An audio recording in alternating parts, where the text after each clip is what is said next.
Welcome back नाज़रीन। अहम ख़बर आहे मोरो खां भाउ ऐं भेण जे कातिलनि जी गिरफ़्तारीअ लाइ धरणो हंयो वियो आहे। मक़तूलनि जे वारसनि ऐं सुजाण धुरियुनि पारां बांधी रोड खां रैली कढी वई। साजिदा भट्टी ऐं संदसि भाउ वहीद साबकी जे क़त्ल में मुलवस जवाबदार गिरफ़्तार नाहिनि थिया। क़त्ल में मुलवस जवाबदार केस तां हथ खणण लाइ धमकियूं ॾेई रहिया आहिनि। अहम ख़बर वां शेयर करे मोरो में भाउ ऐं भेण जे कातिलनि जी गिरफ़्तारी लाइ धरणो हंयो वियो। मक़तूलनि जे वारसनि ऐं सुजाण धुरियुनि पारां बांधी रोड खां रैली कढी वई आहे। साजिदा भट्टी ऐं संदसि भाउ वहीद साबकी जे क़त्ल में मुलवस जवाबदार गिरफ़्तार नाहिनि थिया। क़त्ल में मुलवस जवाबदार केस तां हथ खणण लाइ धमकियूं ॾेई रहिया आहिनि। अहम ख़बर आहे मोरो मां जिथे धरणो हंयो वियो आहे। भाउ ऐं भेण जे कातिलनि जी गिरफ़्तारीअ लाइ मक़तूलनि जे वारसनि ऐं सुजाण धुरियुनि पारां बांधी रोड खां रैली कढी वई।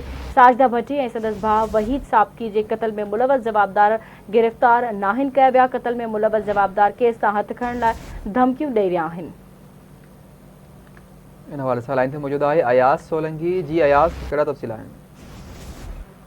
जी बिल्कुल, मोरो में ॿिए ॾींहुं भाउ ऐं भेण जे कातिलनि जी गिरफ़्तारी लाइ वारस ऐं शहर जे मुख़्तलिफ़ क़ौमपरस्त तंज़ीमुनि समेत शहर जे मोबाइल मार्केट में शटर बंदि हड़ताल करे बांधी रोड खां एहतिजाजी रैली कढी वई आहे, जेका मुख़्तलिफ़ हंधनि खां थींदे मोरो प्रेस क्लब पहुती आहे, जिते अलामती बुख हड़ताल सां गॾु धरणो हंयो वियो आहे। असांखे ॿुधाईंदो शहर जे मेन रोड ते बेदर्दीअ सां साजिदा भट्टी ऐं संदसि नौजवान भाउ वहीद साबकी खे गोलियूं हणी क़त्ल जे वारसनि, जंहिंमें अमर नवाबज़ादी भेण नादिया न्यानी कशमाला ऐं वहीद जी जेका बेवा आहे सूंह सदाम कोराई इम्तियाज़ आज़ाद ऐं शहर जे विच रोड ते सरियाम जवाबदार राशिद भट्टी ऐं ॿियनि फायरिंग करे पंहिंजे वेगी माउ खे क़त्ल कयो ऐं हुनजे भाउ खे बि क़त्ल करे मारे छॾियो आहे। पर पुलिस हिन महिल ताईं कख बि पीड़ो न कयो आहे। अव्हांखे ॿुधाईंदो हलां त पुलिस उन ॾींहुं हिकु माण्हू खे त गिरफ़्तार कयो, बाक़ी केस में शामिल 5 माण्हुनि खे हिन महिल ताईं गिरफ़्तार न करे सघी आहे, जंहिंजे करे वारसनि जो शहर जे मुख़्तलिफ़ समाजी माण्हुनि सां गॾिजी पुलिस इंतिज़ामिया जे ख़िलाफ़